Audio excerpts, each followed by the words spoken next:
Okay, good morning. This is my walk to school today, and now the slogan's changed from stay at home to stay alert. What's he meant by that?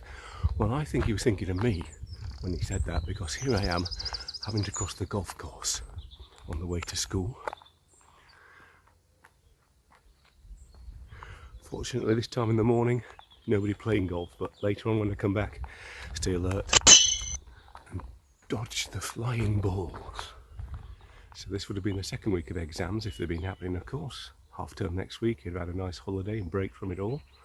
But this week there is a bit of an emphasis on mental well-being and health, and so maybe we'll consider a few of those things a bit later on. Now, fortunately, and Boris will be proud of me, he will be happy that I'm walking to work. I often see these two little guys. I say these two little guys, but often in this field, some little guys like that running around. Now, Boris will be well pleased with me because I can walk to work or cycle to work quite easily, really. And they've got a feel for people in some of these built up areas in the cities and so on, whereby they still have to catch buses, trains, tubes and so on as well.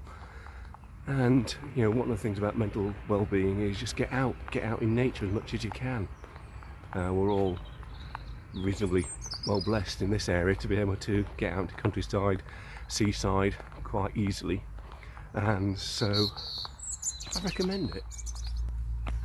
So the whole mental well-being thing got me thinking about what kind of things have been annoying you during this lockdown period.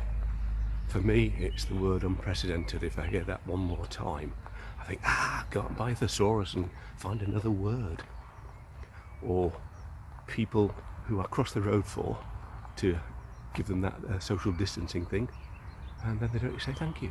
I was thinking I'd go in the hall today and deliver the assembly that I would normally deliver to you just before exams, but of course I'm trying to keep the place clean, so I'm not going to go and do that, but maybe I'll. So what else annoys me during this period of lockdown? I think people telling me to stay safe all the time really grates on me. I think the next person who tells me to stay safe won't be staying safe themselves.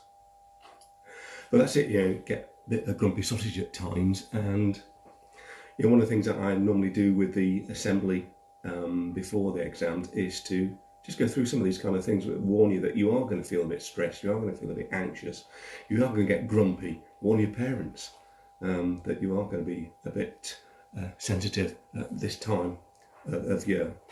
Now that's all a bit topsy-turvy because suddenly there aren't any exams, but something else has come along and you might still feel a lot of these things. You know, you feel anxious about your results, feel a bit grumpy and grief-stricken about having missed the whole exam season, missing, you know, the last day of term and saying that proper kind of goodbye and things like that as well.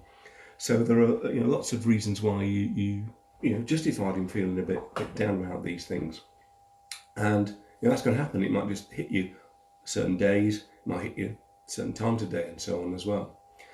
Now for some people, obviously things may go a bit deeper than that, and there are some hints and helps on the website I'll put a link to that Mrs. Sadler-Smith particularly has done quite a bit of work in this kind of area. I'm not claiming to be any expert at all on these things, so I'd point you to those kind of things. What I would say though is you know, do get in touch.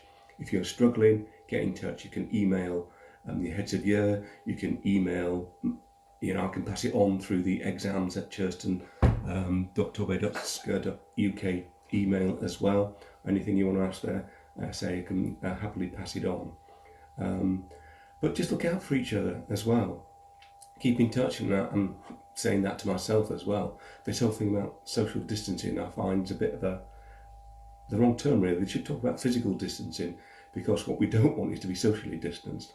And through Zoom and Hangouts and FaceTime and all these kinds of things, you can keep in touch. So maybe think about just today, just checking on some of your friends and saying, just, you know, have a chat, are you okay, and so on as well. And the other thing is, if you are worried about somebody else as well, then, you know, let us know. Don't take the burden on yourself at these times as well. Do let somebody know about these things as well.